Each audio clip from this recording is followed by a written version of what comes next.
45-degree angle across this cockpit style seat that was actually digging into my hip and cutting off the blood flow to my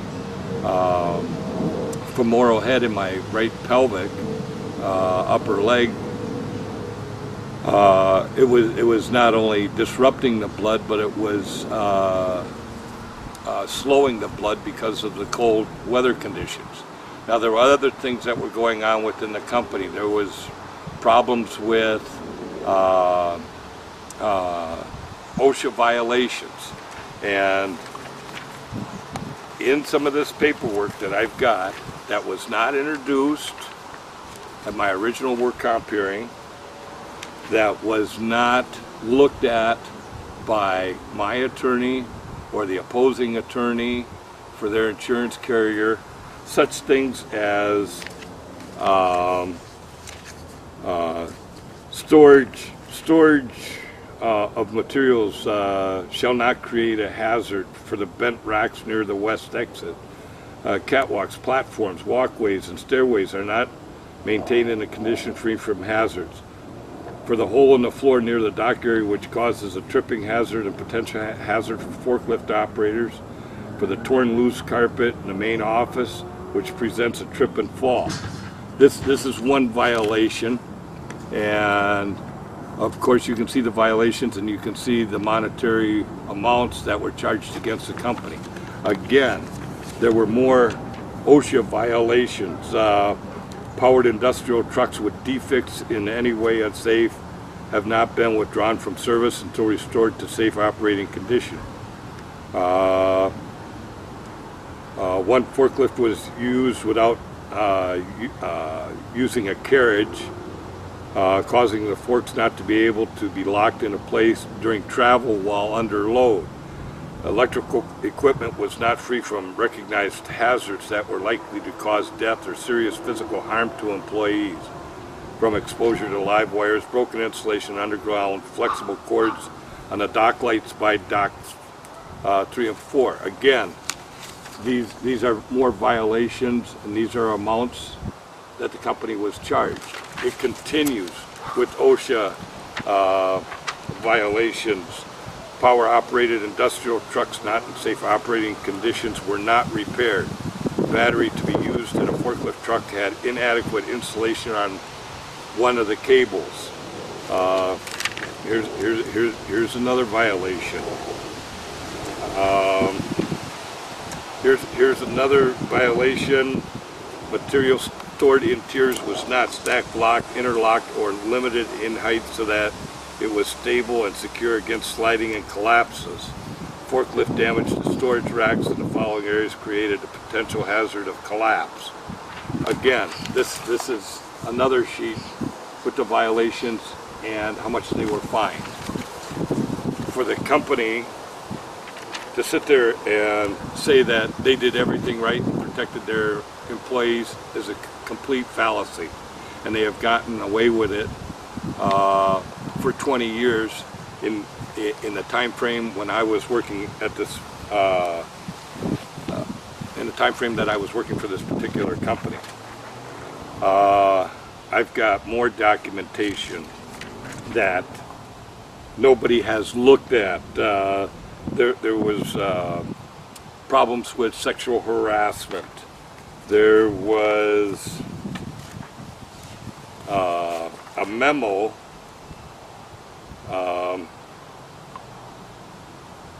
about harassment and intimidation charged against the company.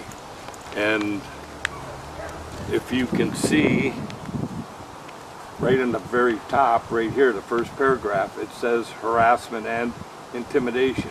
That was also going on in the company, and there were people complaining about it. Those people are underneath my hand right here. Also, to prove that there was problems with carbon monoxide from the old forklifts, this is another complaint, and this is the response from Human Resources. And as you can see on the very bottom here, underlined, it says, let's handle ourselves without involving OSHA. So that shows you that there were many things going wrong with that company, and that they did not correct them, that they continued on and on. And the company had a mind frame of doing what they wanted to do versus what was right and safe for their employees. Here's another letter, and it says on the very top sentence, once again, the company is experiencing high carbon monoxide levels in the warehouse. The problem was supposed to have been solved when the problem first happened in 1989. But this just shows that the company did what they wanted to do instead of what was right under the law. Now, as I said, I am a veteran, and I served in the United States Army, and my biggest tour of duty was 13 months, and I served in South Korea, but I served on the DMZ in Korea. That is a hostile fire zone. It is a combat zone. It is the dividing line between North and South Korea. And that's where I was stationed at for 13 months. And as you can see here, it says MGM Scouts DMZ. So that shows where I was at. And then this is a souvenir that I bought when I was over in Korea.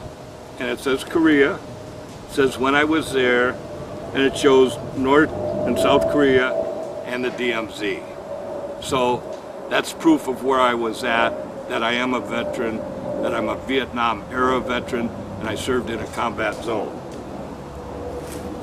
Now, after the new forklifts got to the company, I got a new forklift with a long, wide, flat seat, but with what damage had been done to me and was progressing, and the doctors waiting until it got so bad that I needed the hip replacement, I continued to have pain every single day, and I filed a work comp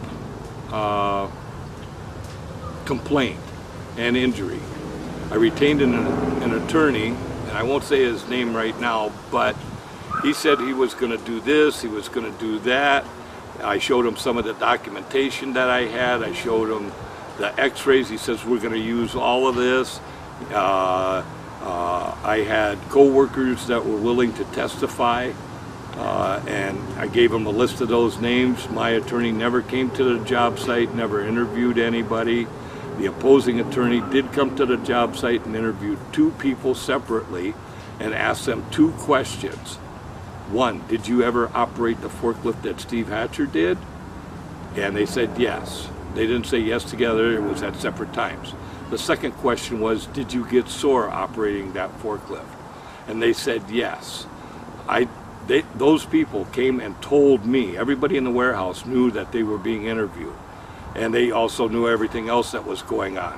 Promises kept, or promises that weren't kept, OSHA violations, harassment, intimidation, carbon monoxide, old forklifts, new forklifts, problems that were not being fixed, that should have been fixed. My attorney says that we've got a slam dunk case. I had my work comp hearing. Everybody was expecting my